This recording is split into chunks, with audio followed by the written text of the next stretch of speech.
It's the end of the day with Ray. Hello, my friends. You know, yesterday I got like 5 emails. People are saying, Ray, did you read this article? HP's canceling a program. When I heard HP was canceling a program, the very first thing I thought of was they're getting out of the A3 marketplace program. You know, remember that? We're going to disrupt the $55 billion A3 marketplace. Maybe they haven't disrupted enough. They're getting out. That's what I'm thinking. But no, that's not what they're canceling. What they're canceling is the page-wide program. Folks, this is all over the internet. This particular article came out of Recycler. HP to discontinue page-wide printers, July 20th, 2021.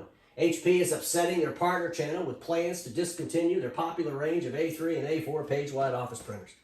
You know, the first thing I thought of when I read this was this. You know, there's been a whole lot of upsetness with their partners around the amplifier agreement. So I'm thinking to myself, well, maybe they're just trying to come out with something else, you know, to take all the notice off the amplifier agreement. Let's make our partners upset about something else. That could be one of the reasons. I'm reading this article, and folks, you know, these are all over the place. Go find one and read it. But the bottom line is it talks about how the page-wide printer is really good for the environment. It's better for the environment than laser or inkjet technology. It talks about how it's more economical for end users. So the resellers are kind of upset. Hey, we had a great product. Supposedly this is a great product, right? If it was so great, I don't know why they'd be canceling. But anyway, some resellers thought it was a great product, and it was, you know, economically better for our end users, and it was good for the environment. I'm thinking, well, if that's true, why would HP get rid of it? Why would HP cancel a machine that was better for the environment? I mean, they're running around the whole world talking about how much they care about the environment. You'd think they want to be selling all kinds of these machines if they were better for the environment.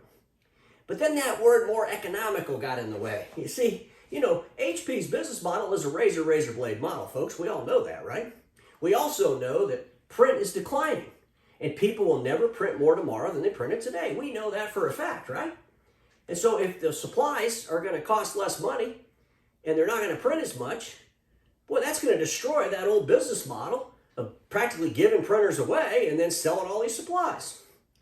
So maybe we should just get out of the program. I don't know if that's why they got out of the program, but they are getting out of the program. But you know what? There's a better story here, my friends. If you're one of those dealers, one of those resellers in that BTA business model, the imaging channel is an example, you know, I want you to think about the other story. And the other story is this. You can't deliver the future to the present unless you update the delivery vehicle. You have to go to the future and get a new delivery vehicle to deliver the future to the present.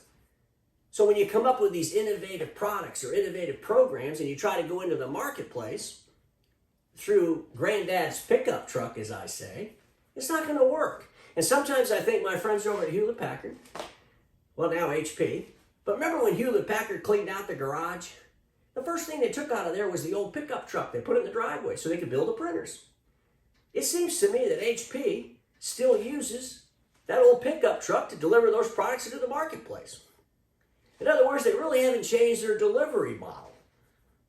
It's the same old model. They've tried to utilize the document imaging channel dealers, those BTA style dealers. You know, they tried to utilize them. Remember the mop ear? I had to pause so people could remember that far back. But the reality of it is, remember the disruption of the A3 marketplace? That wasn't that long ago. We're still waiting. But the bottom line is this, HP, and I talked about this the other day, is a commodity business. They sell products and supplies, and they're just commodities. They're personal, you know, they're personal business systems. Those are compute products. Those are commodities. They're printers. Those are commodities. You know, they are, folks. Just face it. They're commodities. You start getting into things like page-wide technology, innovative technologies, changing the way things go on paper. That's not a commodity. That's kind of a value add. It takes a different process to sell that than the commodity products. Selling the big A3 machines with the booklet finishers on them and the large capacity cassettes, it takes a different business model than the old commodity business model, right? And so I think that's always been HP's conflict.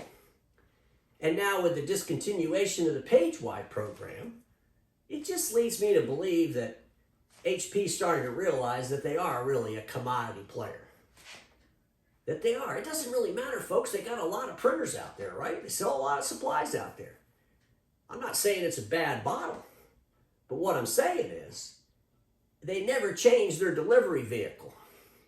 And now, print, the core deliverable, that commodity deliverable that makes most of their profits for the entire company, is threatened. Not by their own innovation, because whether or not they want to continue with page wides is irrelevant. The end users that were going to buy those page wides are going to continue to print less. Whether Epson steps up its game in that A3 inkjet technology, the HP doesn't control the customer.